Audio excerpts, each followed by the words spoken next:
अस्सलाम वालेकुम स्टूडेंट। आज हमारा एक न्यू टॉपिक है, वो है शील्डिंग इफ़ेक्ट।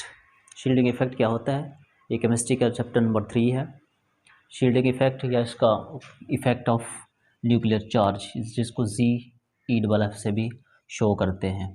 तो सबसे पहले हम बात करते हैं इफ़ेक्टिव न्यूक्लियर चार्ज की। फ़र्ज़ करें हमारे पास एक एटम है,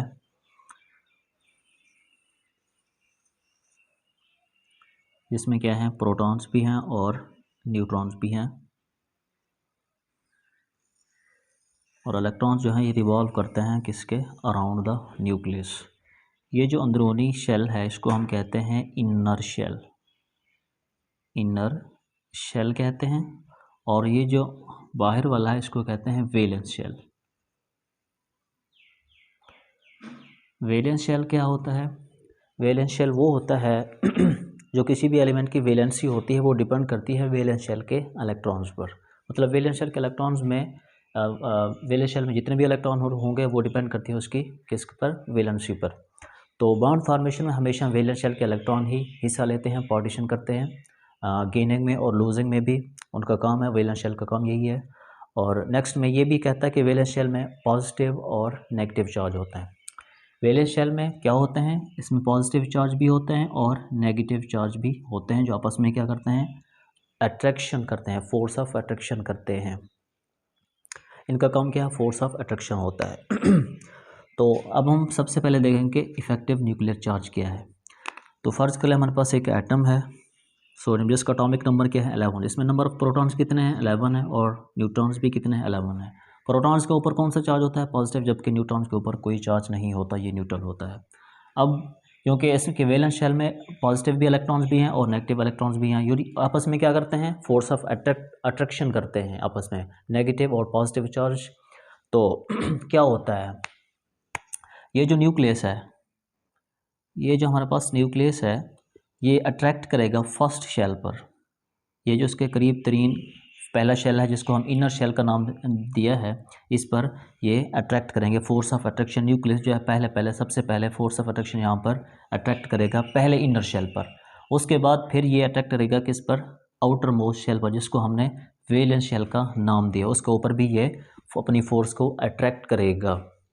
तो क्या होगा, जितनी एनर्जी पहले शेल तक पहुंच पाती है उतनी एनर्जी दूसरे शेल तक, उसका जो आउटर मोस्ट शेल है जिसको वैलेंस शेल का नाम हमने दिया है, उतनी एनर्जी वहां तक नहीं पहुंच पाती।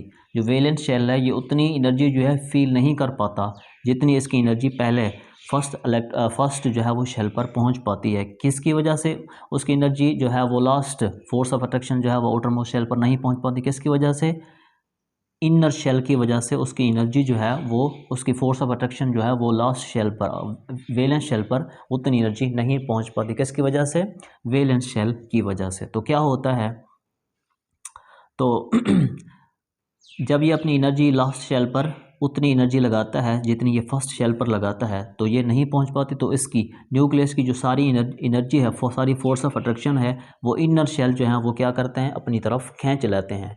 तो इस अमल को क्या कहते हैं, जो एनर्जी मतलब इनर शेल का अपनी तरफ न्यूक्लियस की एनर्जी को, न्यूक्लियस की फोर्स का अपनी तरफ खींचना, उसको कहते हैं इफेक्टिव न्यूक्लियर चार्ज। उसको कहते हैं इफेक्टिव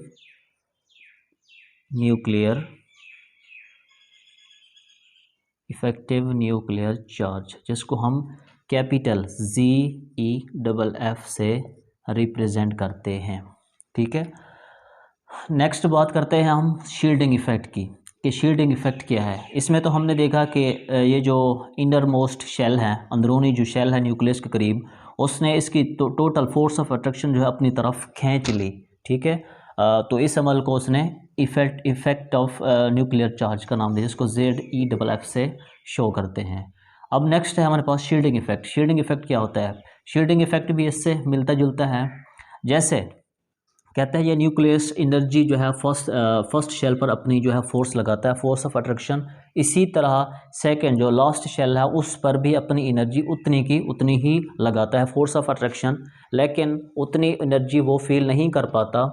लास्ट जो वैलेंस इलेक्ट्रॉन है, ये जो लास्ट वाला शेल है वैलेंस शेल, ये उतनी एनर्जी फील नहीं कर पाता जितनी एनर्जी उसको चाहिए होती है, यानी उसकी एनर्जी जो है वहाँ तक पहुँचने में कम हो जाती है। फिर क्या होता है, फिर ये जो इनर शेल हैं, ये जो इनर शेल हैं ये क्या करते हैं, ये न्यूक्लियस के गिर्द, ये जो न्यूक्लियस है ये न्यूक्लियस के गिर्द क्या करते हैं, स्क्रीन बना देते हैं। ये क्या करते हैं, स्क्रीन, जिसको स्क्रीनिंग भी कहते हैं। स्क्रीनिंग का मतलब होता है पर्दा, यानी ये न्यूक्लियस, फर्ज कर लें ये न्यूक्लियस है, उसके जो बाहर ये क्या करते हैं, ये स्क्रीन बना देते हैं, पर्दा बना देते हैं, जिसकी वजह से न्यूक्लियस की जो फोर्स ऑफ अट्रैक्शन है वो लास्ट शेल पर, आउटर मोस्ट वैलेंस शेल पर नहीं पहुंच पाती। तो इस स्क्रीनिंग को, इस पर्दे को, इस अमल को क्या कहते हैं, इस फिनोमेना को कहते हैं शील्डिंग इफेक्ट। इसको क्या कहते हैं, शील्डिंग इफेक्ट। तो आप कह सकते हैं कि पर्दा बनने का अमल, न्यूक्लियस के गिर्द तह बनने का अमल या स्क्रीन बनने के अमल को क्या करते हैं, ये किसकी वजह से स्क्रीन बनी, ये इनर शेल की वजह से, क्योंकि इन्होंने जो है वो न्यूक्लियस के गिर्द अपनी एनर्जी, टोटल न्यूक्लियस की सारी एनर्जी अपनी तरफ खींचने के लिए, अपनी तरफ जो है फोर्स ऑफ अट्रैक्शन लेने के लिए टोटल एनर्जी उसके गिर्द जो है वो स्क्रीन बना देते हैं, एक तह बना देते हैं, जिसकी वजह से इस अमल को उसने जो है वो शील्डिंग इफेक्ट का नाम दिया। अगर हम इसमें पीरियोडिक टेबल्स में इसकी ट्रेंड्स की बात करें तो पीरियोडिक पीरियड्स में क्या होता है, इसकी एटॉमिक, जो इसका एटॉमिक नंबर है वो क्या होता है, बढ़ता है, इंक्रीज होता है पीरियड्स में। सेकंड नंबर पे कहता है कि नंबर ऑफ इलेक्ट्रॉन्स, इसमें जो नंबर ऑफ इलेक्ट्रॉन्स है वो भी क्या होते हैं, बढ़ जाते हैं पीरियड्स में, नंबर ऑफ इलेक्ट्रॉन्स भी बढ़ जाते हैं। नंबर थर्ड पे कहता है इसमें जो इसका रिजल्ट है वो क्या आता है कि शील्डिंग इफेक्ट वो भी क्या होती है, बढ़ जाती है। Again I telling you, first of all trend में बात करते हैं हम पीरियड्स की। पीरियड्स में क्या होता है, इंक्रीज एटॉमिक नंबर, इसमें एटॉमिक नंबर जो है वो क्या होता है, बढ़ जाता है। फिर सेकंड नंबर पे कहते हैं नंबर ऑफ इलेक्ट्रॉन, इसमें जो नंबर ऑफ इलेक्ट्रॉन्स हैं वो भी क्या होते हैं, इंक्रीज, बढ़ जाते हैं ग्रेजुअली। नेक्स्ट थर्ड नंबर पे जो रिजल्ट हमारे पास आता है वो कहता है शील्डिंग इफेक्ट, शील्डिंग इसका जो शील्डिंग इफेक्ट है वो भी क्या होता है, बढ़ जाता है। ये तो हमने बात कर ली पीरियड में। अब हम बात करते हैं ज़रा ग्रुप में। ग्रुप में क्या होता है, उसमें भी शील्डिंग इफेक्ट इंक्रीज हो रही थी, इसमें भी शील्डिंग इफेक्ट इंक्रीज होती हैं। अगर हम टॉप टू द बॉटम, अगर हम top to the bottom group की जानिब आएँ, फ़र्ज़ कर हमारे पास एक ये ग्रुप है 1 2 3 4, अगर हम 1 से लेकर 3 तक आते हैं तो हमारे शील्डिंग इफेक्ट, जो हमारा शील्डिंग इफेक्ट होगा वो क्या होगा, वो बढ़ेगा, वो इंक्रीज करेगा, वो बढ़ेगा, ठीक है। नेक्स्ट हमारे पास जो इसमें जो नंबर ऑफ इलेक्ट्रॉन्स हैं वो क्या होंगे, वो ना तो कम होंगे और ना ही ज़्यादा होंगे। नेक्स्ट हमारे पास जो रिज़ल्ट है वो इसका जो शील्डिंग इफेक्ट का है, इसमें जो शील्डिंग इफेक्ट मैंने आपको बताया था वो ऑलरेडी क्या होती है, वो जो है वो इंक्रीज, बढ़ जाती है। तो ये था हमारा आज का टॉपिक शील्डिंग इफेक्ट। इसमें दो तरह की चीज़ें हैं, इफेक्टिव न्यूक्लियर चार्ज जिसको हम ZeFF से जो है वो शो करते हैं, आप लिख सकते हैं, वो आपसे एग्जामिनर आपसे पूछ सकता है कि ZeFF को जो है वो किस चीज़ से रिप्रेजेंट करते हैं, तो आप लिख सकते हैं कि उसको इफेक्टिव न्यूक्लियर चार्ज ZeFF से रिप्रेजेंट करते हैं इफेक्टिव न्यूक्लियर चार्ज को। इफेक्टिव न्यूक्लियर चार्ज मैंने आपको बता दिया कि ये जो इनर शेल है उसकी टोटल एनर्जी अपनी तरफ खींच लेता है, तो इस अमल को जो है वो इफेक्टिव न्यूक्लियर चार्ज कहते हैं, ठीक है। शील्डिंग इफेक्ट क्या होती है, ये जो इनर शेल हैं ये न्यूक्लियस के गिर्द क्या बना देते हैं, तह बना देते हैं, जिसको हम कहते हैं शील्डिंग इफेक्ट। तो ये था हमारा आज का टॉपिक। इंशाल्लाह मिलते हैं नेक्स्ट और नई वीडियोज़ के साथ। अल्लाह हाफिज़।